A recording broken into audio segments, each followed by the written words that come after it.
Así como estuvo oculto a Eva que la serpiente era Satanás, está oculto a Satanás que Jesucristo era Dios para salvar al hombre. Las palabras, "Este es mi Hijo amado, en quien tengo toda mi complacencia", las entendió como dichas a un hombre, a un profeta. Estuve en el juicio de grandes pecadores. Grande es la justicia de Dios. Solo se condena a quien no quiere convertirse y quiere condenarse.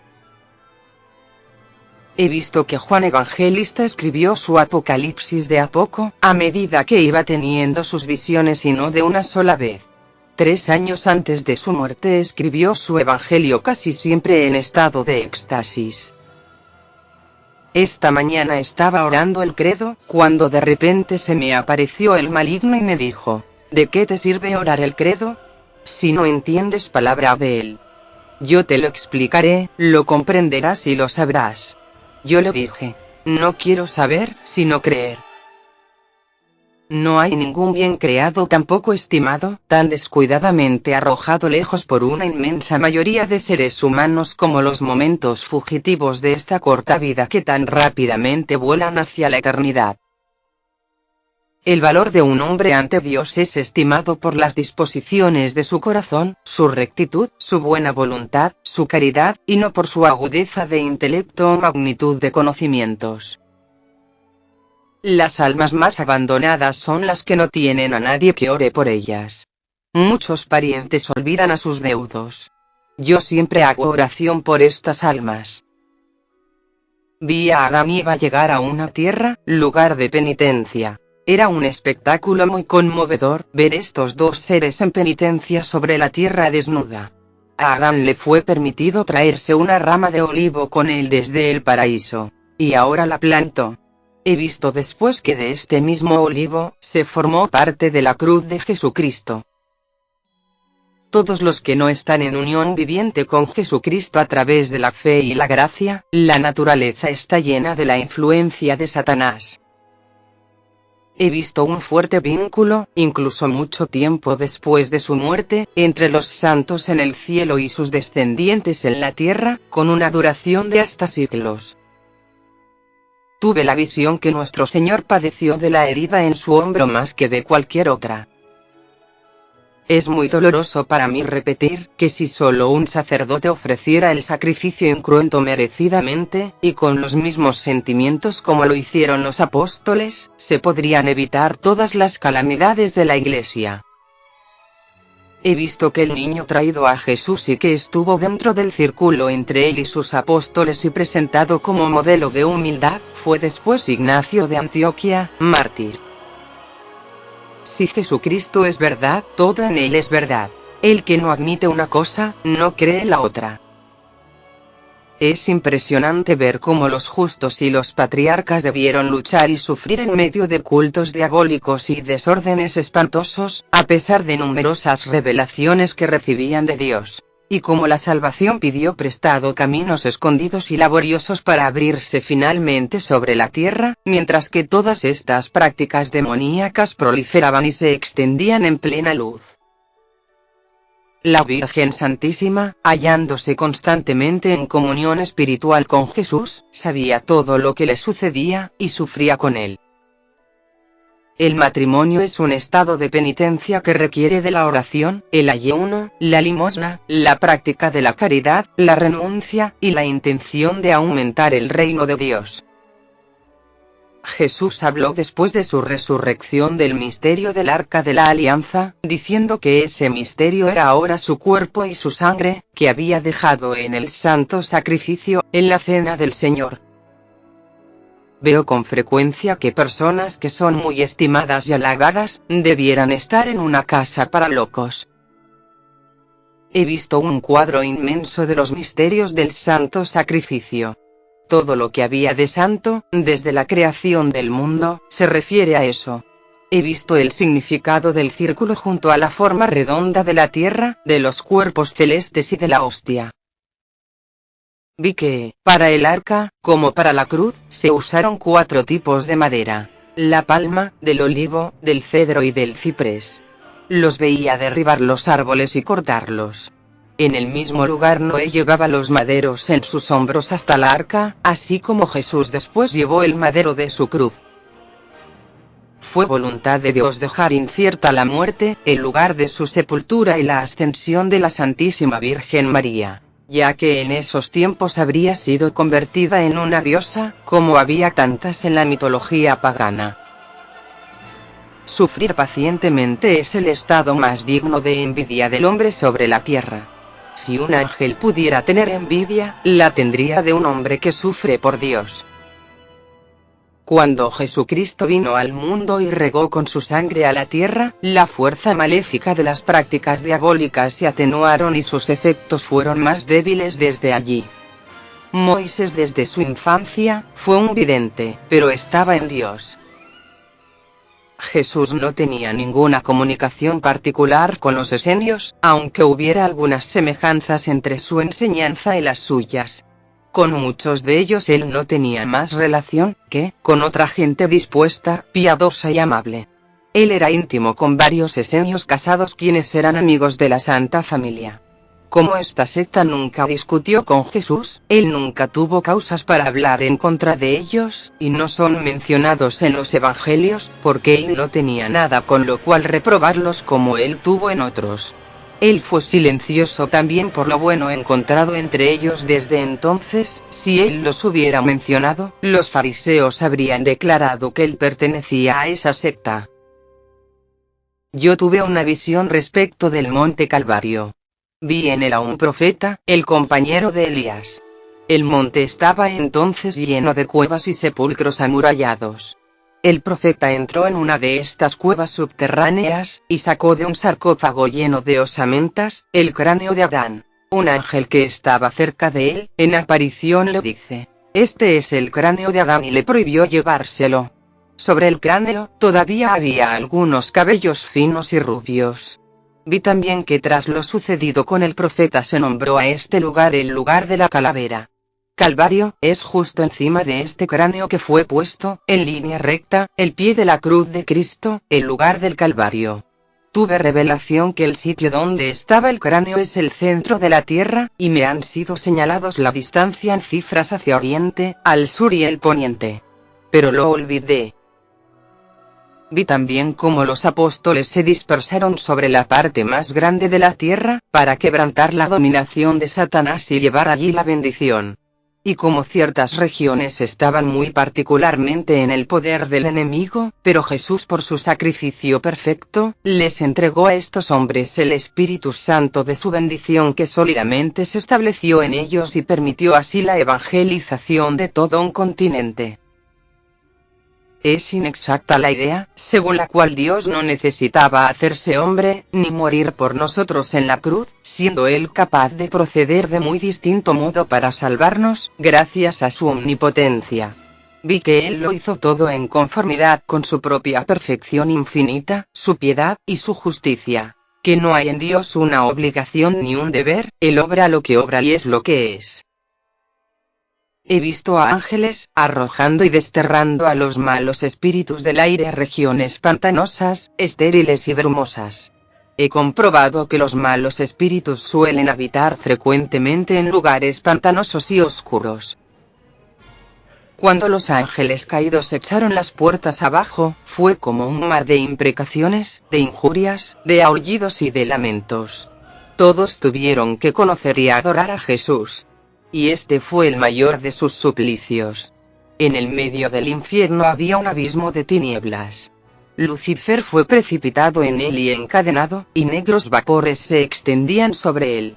Es sabido que debe ser desencadenado por algún tiempo, 50 o 60 años antes del año 2000 de Cristo. Otros muchos números que no me acuerdo fueron marcados. Algunos demonios deben ser sueltos antes ya para castigar y tentar al mundo. Cuando me es mostrada en visión, la figura de la generación del Verbo, vi al Hijo salir de la derecha del Padre como una forma luminosa rodeada por un triángulo, como cuando se representa el ojo de Dios, y en la esquina superior vi al Espíritu Santo. Pero es inexpresable. Algunos no se habían hundido en las abominaciones de la brujería e idolatría, y no se alejaron tanto de la verdad. Aquellos, por ejemplo, como la familia de Abraham, las razas de Job y los 3 reyes, como también los adoradores de Estrella de Caldea, y aquellos que tenían la estrella brillante, Zoroastro. La descendencia que debía dar origen a Jesús había recibido el germen de la bendición con vistas a la encarnación de Dios mediante Jesucristo, puesto que Él mismo instauró el santo sacrificio de la nueva alianza, siendo el fruto y cumplimiento de esta bendición, para unir otra vez los hombres a Dios. La antigua arca de la alianza, escondida por Jeremías sobre el Sinaí, jamás fue reencontrada. La segunda, que se hizo más tarde, no era tan bella, y no encerraba tantas cosas preciosas. La vara de Aarón estaba en posesión de los esenios en Horeb, también guardaba una parte del depósito sagrado. La familia que Moisés designó para guardar el arca de la alianza y velar por ella subsistió hasta la época de Herodes. ¿Saben por qué Dios ha creado al hombre? El hombre ha sido creado para llenar las vacantes dejadas vacías por los ángeles rebeldes caídos. Sin el pecado original, el género humano habría sido multiplicado, hasta que alcanzara el número de los ángeles caídos, y la creación habría sido entonces completada. Si Adán y Eva hubieran vivido una sola generación sin pecar, nunca habrían existido las tumbas. Estoy segura que el mundo solo habría durado hasta alcanzar el número de los ángeles caídos y hasta que todo el trigo fuera separado de la cizaña. He visto que no todos los ángeles fueron igualmente culpables. Algunos tuvieron un momento de duda e indecisión. Estaban en una montaña solitaria, que luego se hundió en el diluvio, donde se formó después el Mar Negro. Siempre tuve el sentimiento que las puertas del cuerpo humano habían sido abiertas por las heridas de Jesús, y que fueron cerradas por el pecado original, y que Longinus había abierto en el costado derecho de Jesús la puerta al nuevo nacimiento, a la vida eterna. Por ello nadie pudo tener entrada en el cielo antes que éstas fueran abiertas. Y tuve un día la visión global de todo el pecado, era como un sonido inconmensurablemente extendido, y luego vi toda la salvación. Contemplé claramente todos los misterios con precisión. Pero me es imposible expresar esto en palabras. Vi el pecado, desde la caída de los ángeles y la falta de Adán hasta nuestros días, con sus ramificaciones innumerables. Y también vi todas las preparaciones de la redención y de la salvación, hasta la llegada y la muerte de Jesús. Jesús me mostró la mezcla prodigiosa y el desorden increíble que reinan en toda cosa. Y todo lo que cumplió desde el origen para la purificación y la restauración del universo. Muchos cuerpos siderales, planetas, son lugares deshabitados, que esperan una futura población. Algunos son jardines y viveros de particulares frutos. Ninguno de estos mundos tiene la dignidad y la fuerza de la Tierra. Los otros planetas encierran en sí, en mayor abundancia, algunas propiedades particulares. La Tierra las comprende a todas. El pecado de Eva nos ha hecho caer, pero ahora podemos todavía hacernos vencedores. Zacarías e Isabel vivían en Juta, cerca de Hebrón. Vi que los soldados de Herodes mataron a Zacarías, cerca del templo de Jerusalén, porque no quiso revelar dónde estaba el niño Juan el Bautista. La expresión, preparar el camino para el Señor, no era totalmente figurada, ya que vi a Juan el Bautista comenzar su misión realmente preparando caminos y cruzando lugares y sitios diferentes sobre los cuales Jesús y sus discípulos pasarían posteriormente. Él los limpiaba de piedras y malezas, hacía senderos, ponía tablones en puentes ya deteriorados, limpiaba canales, excavaba pozos y embalses, preparaba asientos, sitios de descanso y cobertizos para tener sombra en varios lugares donde más tarde el Señor descansó, enseñó y actuó. Juan el Bautista veía al Señor siempre en el Espíritu, ya que Juan estaba generalmente en estado profético. Él veía a Jesús dentro del contexto del logro de su propia misión, como la realización de su propia vocación profética. Jesús no era para Juan un contemporáneo, ya que no lo consideraba un hombre como él. Jesús era el Redentor del mundo, el Hijo de Dios hecho hombre, el Eterno aparecido en el tiempo. Siendo Juan el Bautista un pequeño muchacho, lo habían arrebatado del mundo. Había permanecido en la profundidad del desierto hasta que, como un nacido de nuevo, serio, inspirado, ardiente, él caminó resuelto hacia adelante para comenzar su nueva y maravillosa misión. Él era ignorante acerca de la vida mundana. Nada sobre sí mismo ocupaba su mente, él veía, él conocía y él solo hablaba sobre Jesús. Entonces Juan el Bautista giró su cabeza al lado y siguió su oración delante de la piedra, en el frente, donde siempre él se arrodillaba a orar. El verdugo lo decapitó con una máquina que puedo compararla, nada más que con una trampa de zorro. Un anillo de hierro fue puesto sobre sus hombros. Este anillo estaba provisto de 2 láminas afiladas, que estaba cerrado alrededor de la garganta, con una presión repentina dada por el verdugo. En un abrir y cerrar de un ojo cortó la cabeza del tronco. Juan aún permanecía en postura de rodilla. La cabeza botada en la tierra, y un chorro triple de sangre que salía del cuerpo rociando a su vez la cabeza y cuerpo del santo, como bautizándose con su propia sangre. El criado del verdugo levantó la cabeza por los cabellos. Lo insultaron, y luego lo puso sobre el plato que su maestro sostenía. Este se lo presentó a la expectante Salomé. Ella lo recibió alegremente, aún no sin oculto horror y con el afeminado odio que tienen aquellos que son dados a pecar, hacia la sangre y las heridas.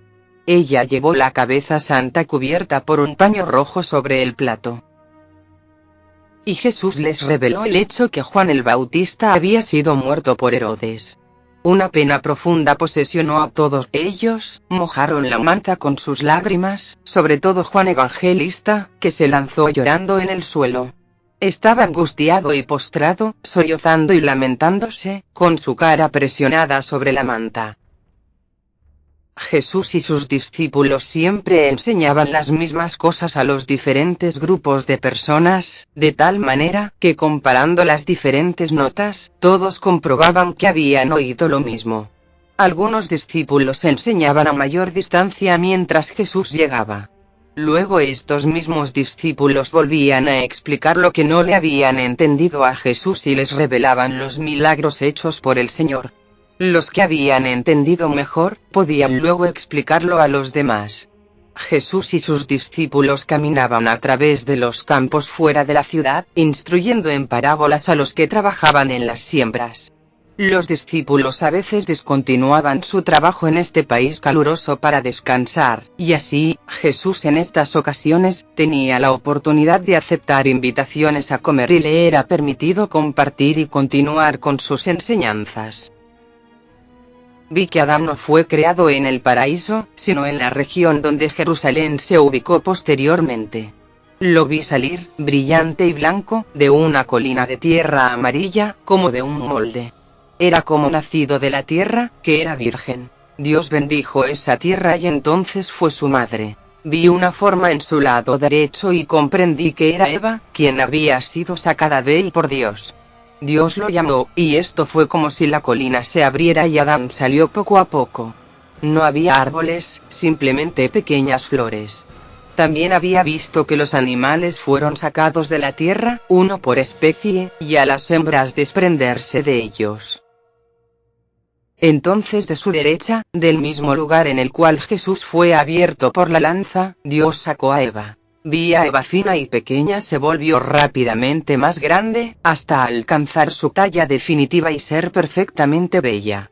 En ausencia del pecado original, todos los hombres habrían nacido así en el curso de un dulce sueño. Desde entonces Eva se volvió más pensativa. Ella pareció estar conmovida por el deseo de la promesa de la serpiente. Una degradación tomó posesión de ella. Yo me estremezco al sentir eso. Ella echó un vistazo hacia Adán, que todavía estaba de pie, apacible, bajo los árboles. Entre todos los animales, se encontraba uno que siguió a Eva más estrechamente que los demás, era una bestia extremadamente engatusadora y dócil. No conozco a ningún otro animal con que pueda compararla. Esta bestia era en efecto toda lisa y delgada, como si no tuviera huesos. Sus pies eran cortos y marchaba de pie, su cola puntiaguda que arrastraba por la tierra. Cerca de la cabeza, que era redonda y con una cara sumamente perspicaz, tenía pequeñas patas cortas, y su lengua astuta estaba todo el tiempo en movimiento. Y ahora vi a Eva acercarse a Adán y ofrecerle la fruta. Si él la hubiera rechazado, el pecado no habría sido cometido. Vi la ruptura de la fruta, como se abría en la mano de Adán. E inmediatamente ellos comenzaron a ver imágenes y era como si fueran instruidos acerca de lo que ellos no debieran haber visto jamás. Parecía que ellos llegaron a saber lo que les convenía ignorar. El interior de la fruta era sangre roja y llena de venas. Vi cómo Adán y Eva perdían su lucidez y disminuían en estatura. Era como si el sol bajara. El animal se deslizó bajo el árbol, y lo vi escaparse arrastrándose. He visto que mientras la serpiente aún estaba en el árbol, Eva ya había pecado, puesto que ya había consentido a la tentación. Yo me di cuenta en ese momento de algo que no puedo explicar claramente, que la serpiente era la encarnación de los deseos de Adán y Eva, un ser mediante el cual podían hacer todo lo que deseaban y obtener todas las cosas. Es así como entró Satanás. El pecado no fue completado por el solo hecho de comer la fruta prohibida. Aquella fruta del árbol que, arraigando sus ramas a la tierra, siguió reproduciendo el pecado en ellos después de la caída, comunica la idea de una propagación absoluta del pecado, una implantación sensual a costa de la separación de Dios. De este modo, habiendo consumido esta fruta en la desobediencia, el hombre se separó de Dios y la concupiscencia se estableció en él, y por él en toda la naturaleza humana. El hecho de usurpar las propiedades de la fruta y de usar la fruta únicamente para el placer que produce, implica aceptar las desastrosas consecuencias del acto de subversión, la degradación de su propia naturaleza, así como el pecado y muerte. Cuando Adán y Eva hubieron consumido el fruto, quedaron como ebrios, y su consentimiento al pecado provocó grandes cambios en ellos. Ya que, la serpiente que estaba cerca de ellos, los impregnó con su naturaleza, fue como la cizaña que se introduce en el trigo.